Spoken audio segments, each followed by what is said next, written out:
ऐसी तारीखी इमारतें जो आपके जहन दिल पर नक्श हो जाएं, माजी की हसीन यादें जो दर्द बनकर आपकी नजर में बस जाएं। सारे जहां में धूम ऐसी ही तारीखी इमारतों से रोशनास कराने की काविश है। मैं मनिल हाजिर हूं एक और तारीखी इमारत के साथ। आज हैं हम दिल्ली के तारीखी शहर तुगलकाबाद में।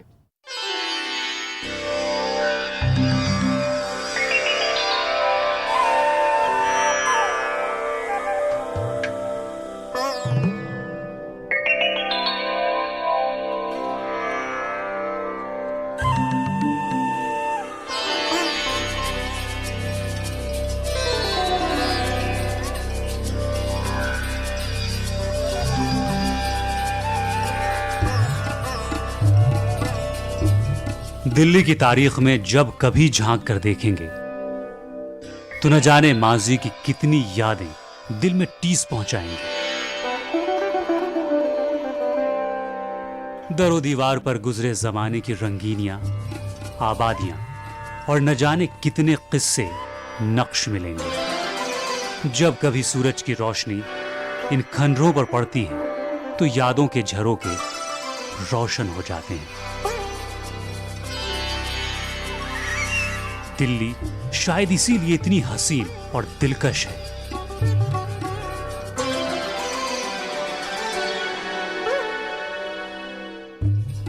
हर अहद में दिल्ली सजी लुटी, लेकिन हर बार पहले से कहीं ज्यादा दिलकश नजर आई। शायद दिल्ली इसी वजह से हिंदुस्तान का दिल है।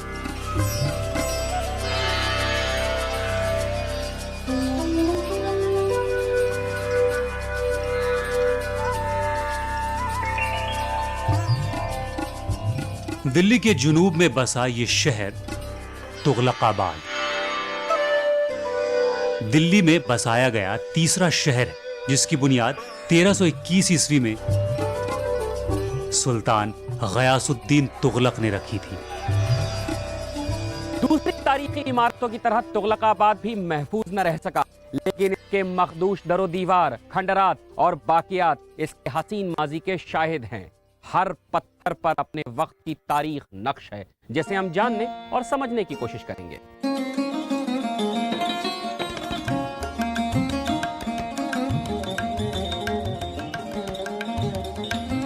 ये शहर काफी करीने से बसाया गया था। ऊंची इमारतें, सड़कें, रिहाइशगाह, शाही महल, बाजार, तालीमी इदारे, सब कुछ मौजूद था इस मुकम्मल शहर में। यह शहर निहायत ही तरतीब से बसाया गया था। दिल्ली के ज्यादातर शहर जमुना नदी के साहिली इलाके में बसाए गए थे, लेकिन इसके बरक्स तुगलकाबाद को पहाड़ों पर बसाया गया था। माहिरीन और मुअर्रिखीन का मानना है कि यहां पाइपलाइन बिछाकर पानी लाया गया हो। वहीं कुछ माहिरीन का ख्याल है कि गालिबन जमुना उस जमाने में शायद करीब से गुजरती होगी। बहरहाल हकीकत जो भी हो, लेकिन यह शहर एक मुकम्मल और खूबसूरत शहर कहलाने का हामिल था।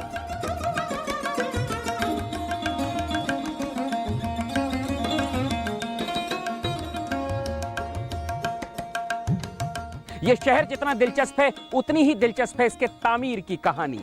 13वीं सदी में दिल्ली पर खिलजी खानदान की हुकूमत हुआ करती थी। खिलजी के दरबार में उनके एक वफादार सिपाही गाजी मलिक हुआ करते थे। कहा जाता है कि एक बार गाजी मलिक ने इस पहाड़ पर शहर बसाने का मशवरा दिया था, लेकिन खिलजी ने इस बात को मजाक में टाल दिया और कहा कि जब तुम बादशाह बनो तो किला बनवा लेना। लेकिन ना तो खिलजी को और ना ही गाजी मलिक को इस बात का अंदाजा था कि यह बात एक दिन हकीकत में बदल जाएगी, और हुआ भी वही। इस पहाड़ पर न सिर्फ किला बल्कि पूरा शहर आबाद हो गया।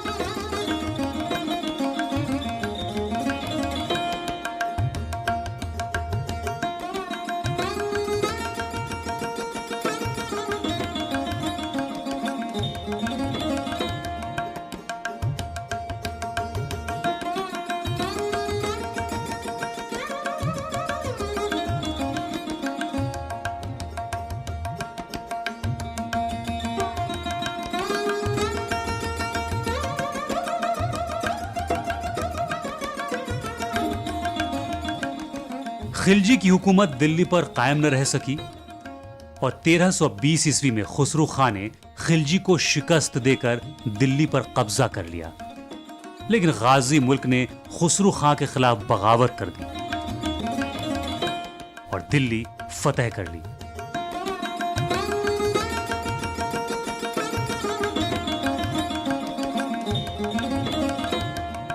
खिलजी का कत्ल हो चुका था, लिहाजा दिल्ली पर अब गाजी मुल्क की हुकूमत थी। उसने अपना नया नाम रखा, गयासुद्दीन तुगलक। दिल्ली पर अब तुगलक की हुकूमत हो चुकी थी। यहीं से शुरुआत हुई तुगलक खानदान की। तुगलक की राजधानी बनी तुगलकाबाद, जो खिलजी के बसाए शहर सीरी से थोड़ी ही दूरी पर थी।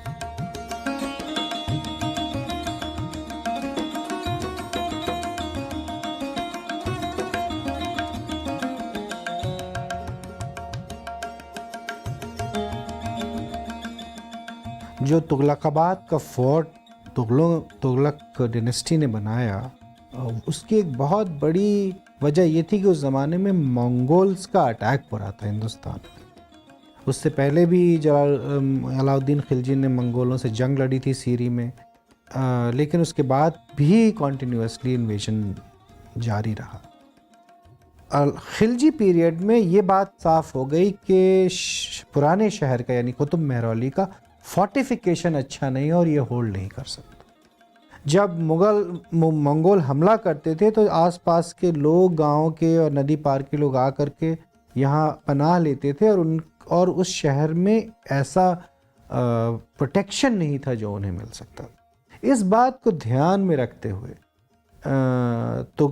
मोहम्मद तुगलक ने खुसूसन तुगलकाबाद शहर और जहाँ पनाह दोनों बनवाए। तुगलकाबाद की ख़ास बात ये थी कि वो बहुत ही रोबस्ट था और उसकी फसील और उसके बैस्टियंस बहुत ज़्यादा मजबूत और स्टर्डी थे, और उसको देख के ये साफ लगता है कि ये किला डिफेंस के लिए बना है, ना कि उस तरह से जैसे दूसरे किले बनाए गए हैं। तो ये कैरेक्टर उसका कहीं नहीं दिखाई देता है किसी किले में, चाहे वो किला मोहल्ला हो, रेड फोर्ट हो या दूसरे किले हों। उसमें इतना स्ट्रॉन्ग फोर्टिफिकेशन नहीं दिखाई देता है जितना तुगलकाबाद फोर्ट में।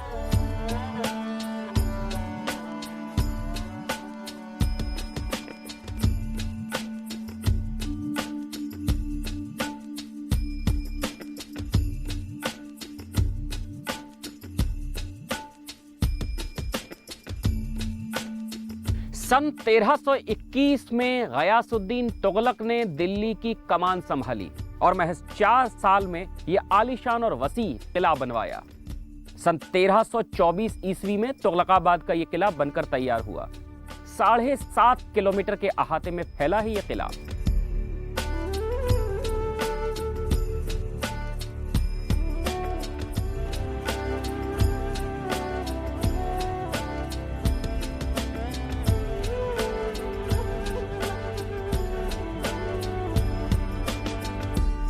यह किला जितना तारीखी है उसके पीछे उतनी ही दिलचस्प कहानी भी है।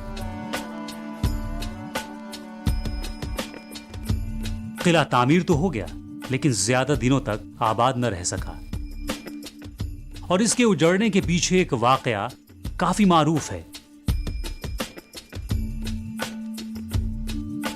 कहा जाता है कि जब इस किले की तामीर का काम चल रहा था, उन्हीं दिनों दिल्ली के मशहूर व मारूफ सूफी हजरत निजामुद्दीन औलिया एक बावली की तामीर करवा रहे थे।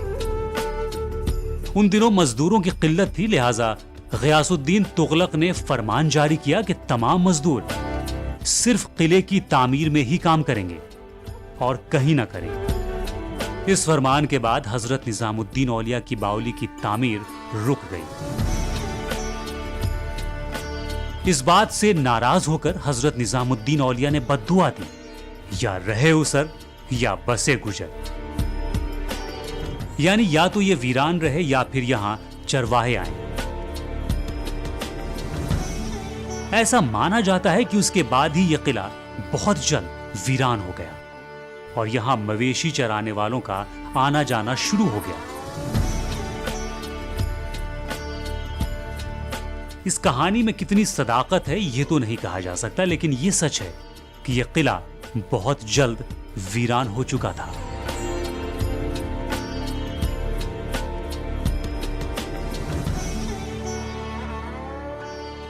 हिंदुस्तान में मुसलमानों की हुकूमत का यह शुरुआती दौर था और इस दौर की इमारतों में इस्लामी फन तामीर की झलक मिलती है।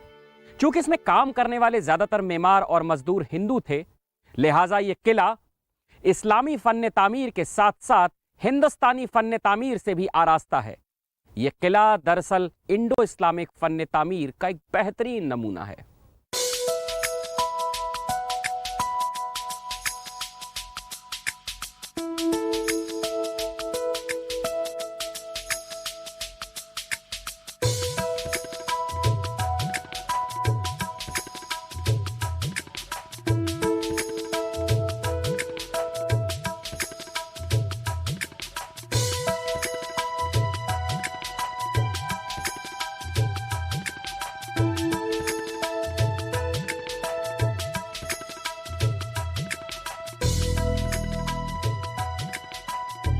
हालांकि इस किले की तामीर में गियासुद्दीन तुगलक ने हिफाजत के काफी इंतजामात किए थे। उन दिनों मंगोल लुटेरों का काफी खतरा था।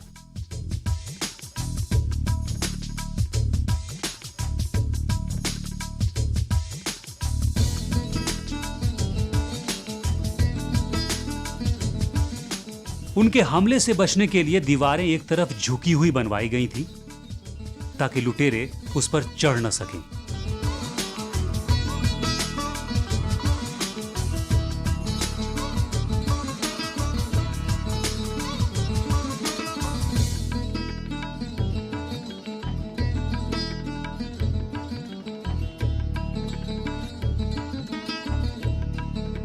दीवारों की ऊंचाई 10 से 15 मीटर ऊंची रखी गई थी और थोड़ी थोड़ी दूर पर सिपाहियों के खड़े होने के लिए जगह बनवाई गई थी।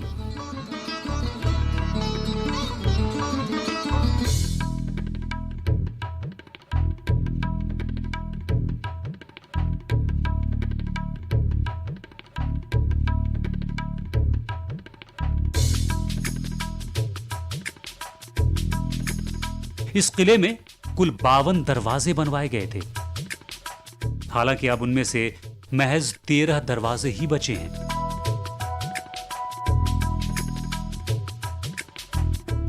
यहां की जमीन नशेबो फराज है।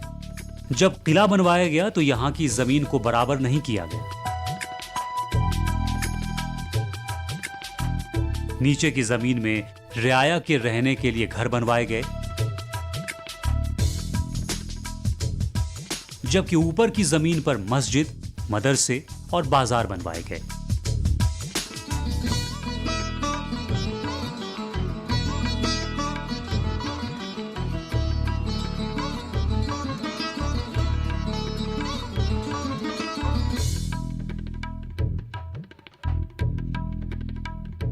आम रियाया के लिए यह अंदर का हिस्सा है। इस किले का सबसे बड़ा इलाका है।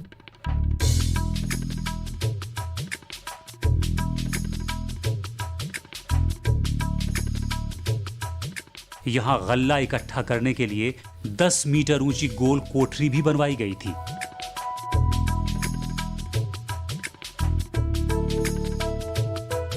ये जो वाकयात नजर आ रहे हैं विजय मंडल के हैं। यहां से सिपाही पहरेदारी किया करते थे। करीब में ही एक हवादार जगह भी है। शायद यहां बादशाह आराम फरमाया करते थे।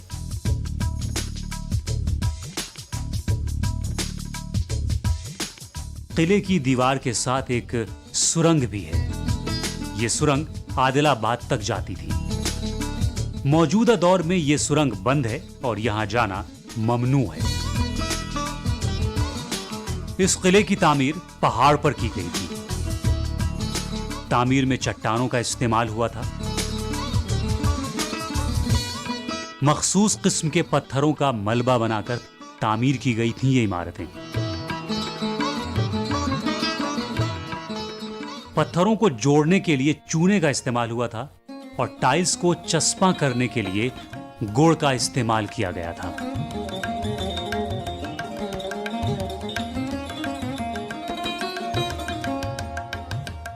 पहाड़ पर बसे होने के बायस यहां पानी का माकूल इंतजाम किया गया था। शहर के दोनों हिस्सों के बीच में यह तालाब बनवाया गया, जिसमें बरसात का पानी इकट्ठा किया जाता था। पीने के पानी के लिए बावली भी बनवाई गई थी। यह काफी गहरी बावली थी। बाज मुअर्रिखीन का मानना है कि इस शहर के वीरान होने के पीछे पानी की किल्लत रही होगी।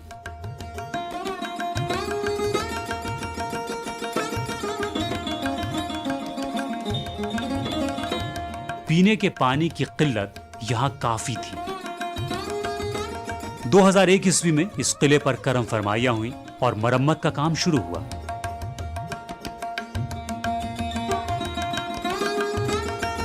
मेहरौली को बदरपुर से जोड़ने वाली इस सड़क की बाहरी दीवारों की मरम्मत हुई। इसकी पुरानी शक्ल को बरकरार रखने के लिए उसी चूने और पत्थर का इस्तेमाल किया गया जो पहले हुआ था। बाकियात में मिले पत्थरों का इस्तेमाल हुआ।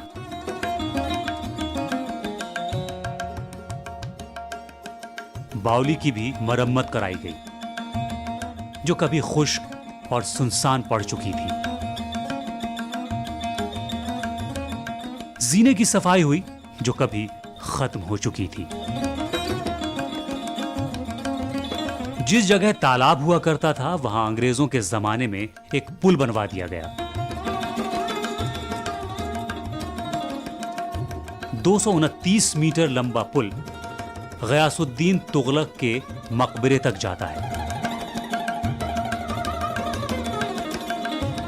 अब इस पुल को मुनक़सिम कर दिया गया है। अब यह पुल मेहरौली और बदरपुर को जोड़ने वाला रास्ता बन गया है। तालाब के मरकज में आपको 5 जावियों वाली एक इमारत नजर आएगी। यह इमारत गयासुद्दीन तुगलक का मकबरा है। इस मकबरे की ऊंचाई तकरीबन 25 मीटर है और यह दूर से दिखाई देता है। इसको देखकर कुतुब मीनार के पास बने अलाई दरवाजे का गुमान होता है। इसके निचले हिस्से में कुछ कमरों की तामीर भी करवाई गई थी। लोगों का मानना है कि इन कमरों का इस्तेमाल शाही खजाने के तौर पर किया जाता था, जबकि बाज लोगों की राय है कि यहां कैदियों को रखा जाता था।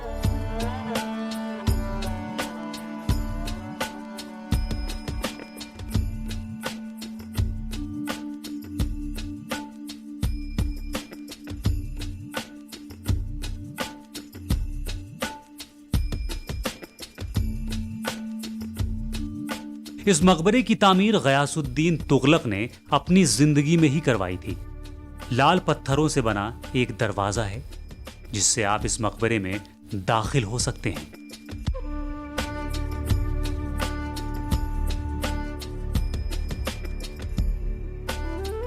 तेरह 1324 ईस्वी में गयासुद्दीन तुगलक जंग लड़ने बंगाल की तरफ गए थे और वापसी में उत्तर प्रदेश में उनका कत्ल हो गया। कहा जाता है कि उनका कत्ल उनके ही बेटे मोहम्मद बिन तुगलक ने करवाया था और उसके बाद दिल्ली की गद्दी पर काबिज हो गए। यह मकबरा तकरीबन 25 मीटर ऊंचा है और यह दूर से ही नजर आता है। इस मकबरे को देखकर कुतुब मीनार के पास बने अलाई दरवाजे का गुमान होता है। इस मकबरे के निचले हिस्से में कुछ कमरों की तामीर भी करवाई गई थी। कहा जाता है कि इन कमरों का इस्तेमाल शाही खजाने के तौर पर किया जाता था, जबकि बाज लोगों की राय है कि यहां कैदियों को रखा जाता था। गयासुद्दीन तुगलक के मकबरे के करीब ही एक और मकबरा है।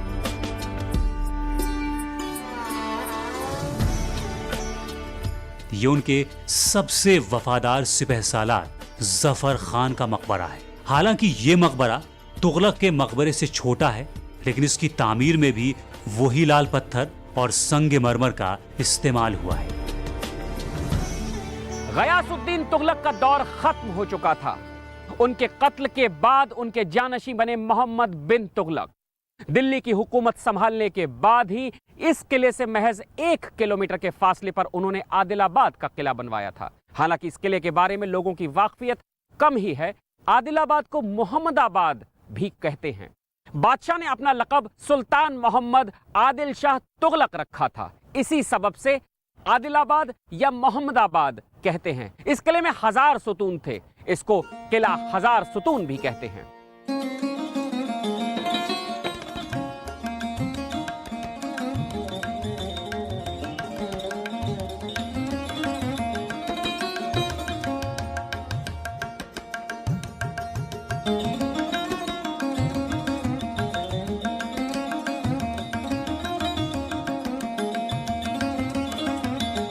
ये बात न जाने कितनी मुस्तनद है, लेकिन ऐसा कहा जाता है कि मोहम्मद बिन तुगलक के दिल पर अपने वालिद के कत्ल की साजिश का बोझ हावी हो चुका था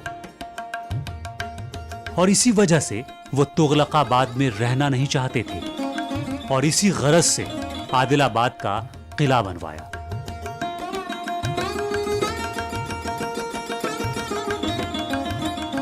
क्योंकि वो तुगलकाबाद में सुकून से रह नहीं पा रहे थे।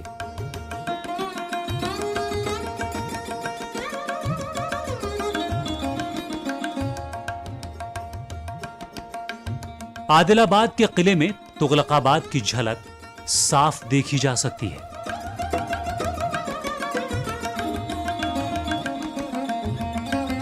हालांकि वुसअत के एतबार से यह तुगलकाबाद से काफी छोटा है। इसमें दाखिल होने के 2 दरवाजे हैं। आम लोगों के लिए शुमाली दरवाजा है। किले के मरकज में एक बड़ा महल नजर आता है जहां सुल्तान अपनी रियाया से रूबरू हुआ करते थे।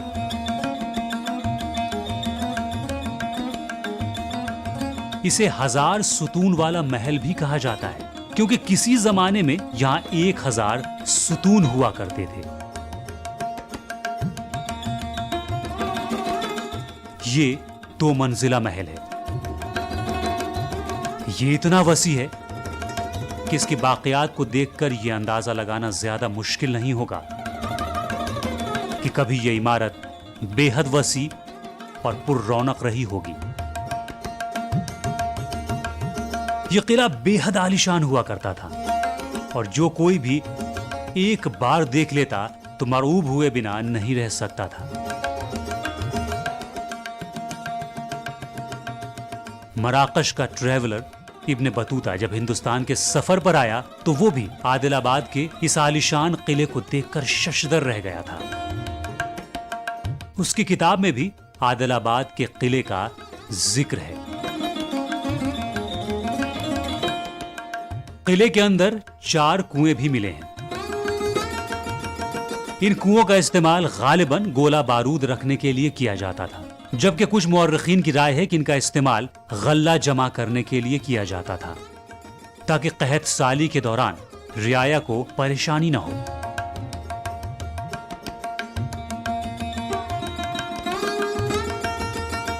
मोहम्मद बिन तुगलक को यूं तो एक काबिल सुल्तान के तौर पर देखा जाता है।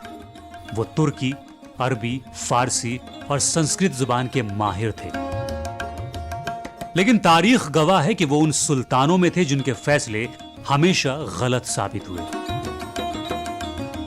मोहम्मद बिन तुगलक का सबसे गलत फैसला था आदिलाबाद से अपनी राजधानी दौलताबाद मुंतकिल करने का। यह फैसला बेहद नुकसानदेह भी रहा।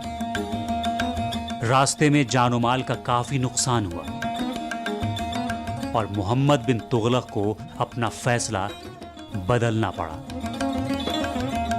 1351 ईस्वी में उनकी मौत हो गई। मोहम्मद बिन तुगलक की मौत के बाद उनके बेटे फिरोज शाह तुगलक जानशी हुए।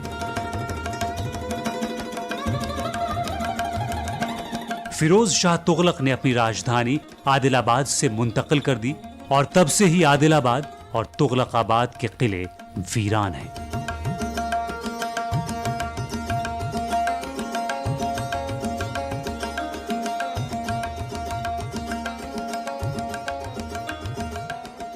सुल्तान का गलत फैसला हो या हजरत निजामुद्दीन औलिया की बद्दुआ, लेकिन ये दोनों किले वीरान ही रहे। दिल्ली के तीसरे और चौथे शहर अपने बसने और उजड़ने की गवाही खुद देते हैं। इन किलों में आकर वक्त 700 साल पीछे चला जाता है, वक्त थम जाता है। ये शहर वीरान हैं, लेकिन तारीख के औराक में महफूज हैं। सयाहों के कदम इधर भले ही कम आए, लेकिन वक्त इन शहरों को कभी फरामोश नहीं करेगा। ये शहर 700 साल की तारीख खामोशी से समेटे खड़े हैं और माजी की यादें हमें टीस पहुंचाती हैं। सारे जहां में धूम का सफर आज यहीं तक। अगले हफ्ते फिर एक इमारत के साथ, माजी की कुछ और यादों के साथ हाजिर होंगे। तब तक के लिए मुझे दीजिए इजाजत। खुदा हाफिज।